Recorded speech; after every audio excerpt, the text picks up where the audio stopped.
Bonjour, aujourd'hui un retour sur les apprenants. Qu'est-ce qu'ils ont pensé des formations que je leur ai dispensées? Donc pour ça, j'aurais pu prendre tous les questionnaires anonymes de fin de formation que je fais remplir et mettre tout ça sur un fichier Excel, décortiquer, en tirer des statistiques, des pourcentages, en arriver à la conclusion qu'évidemment ce qu'ils ont préféré dans leur formation, eh ben, c'est la formatrice. Bref, non, je déconne. Mais vous voyez, déjà les chiffres, on leur fait dire un petit peu ce qu'on veut. Et puis je trouve que c'est pas très humain de résumer cette belle aventure en quelques chiffres et en quelques pourcentages. Et quand on travaille dans l'humain, ça me paraissait pas très pertinent. J'aurais pu vous lire certaines des cartes postales qui me remettent en fin de formation pour me remercier, mais c'est de l'ordre de l'intime, donc là non plus, ça n'aurait pas été pertinent. Juste quand même pour le fun, j'ai souvent des remerciements sous forme de cochonaille. En même temps, je le cherche bien parce que je n'ai de cesse de dire pendant mes formations que dans le cochon, tout est bon. Non, ce qui me paraissait le plus judicieux, c'était encore de leur poser la question à eux et pour ceux qui le souhaitaient, de me faire un petit retour vidéo de leur ressenti par rapport à ce qu'on a vécu pendant ces quelques jours ensemble. Donc c'est ce que je souhaitais partager avec vous aujourd'hui. Je tiens à remercier chaleureusement les personnes qui se sont prêtées au jeu parce que je sais que ce n'est pas un exercice facile. Je vous souhaite une très belle écoute. J'ai fait la formation d'hypnose ericksonienne avec Stéphanie Cosson pour faire de l'hypnose analgésique.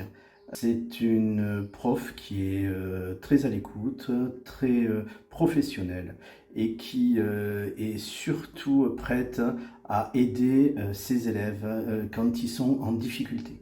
C'est une femme d'une générosité incroyable, qui est très facile, hyper accessible à comprendre.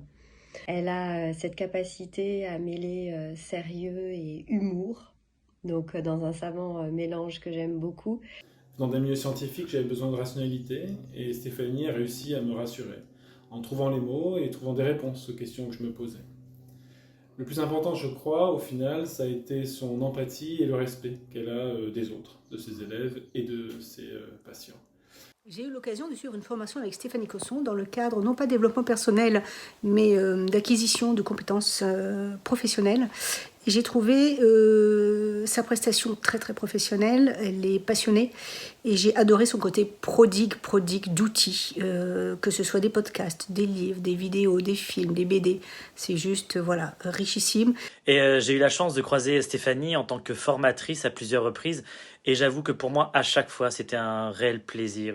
Avec sa façon si personnelle, en fait, de nous embarquer grâce à ses anecdotes, ses récits, rend vraiment l'apprentissage de l'hypnose exaltant. Alors pour moi, c'est sûr, sa passion de transmettre est une évidence. Je trouve que Stéphanie a une approche d'hypnose tout à fait pertinente et dont le contenu ne vient pas nécessairement de bancs d'école, de stage ou de formation, mais d'empirisme, de bon sens. Et tout ça sous un tissu permanent d'humour. Et franchement, j'adore ça. J'ai eu la chance d'être formée à plusieurs reprises par Stéphanie et ce que j'ai tout particulièrement aimé, c'était le côté dynamique, l'humour, la profondeur et la justesse du contenu, avec toute cette approche pratique, théorique, très juste, très académique également. Voilà, je conseille fortement Stéphanie. C'est un délice d'être formée par elle. Particulièrement apprécié de son dynamisme, sa façon d'apporter en tout cas des choses très concrètes avec énormément d'anecdotes, beaucoup sur son expérience à elle mais également d'autres, beaucoup de livres, beaucoup de références, on voit qu'elle est avant tout passionnée et experte dans son domaine. En termes de personnes pendant les formations, quelqu'un d'hyper motivant, qui continue d'ailleurs après plusieurs années de formation à échanger via ses vidéos, ce qu'elle fait, ses podcasts, etc. Et je sais que moi j'ai gardé un lien et aujourd'hui on s'écrit, on prend des nouvelles. C'est pas que une formation d'X jours, c'est bien au-delà et en tout cas je pense que c'est le cas quand on a la chance de rencontrer des gens qui sont pros mais surtout qui sont passionnés.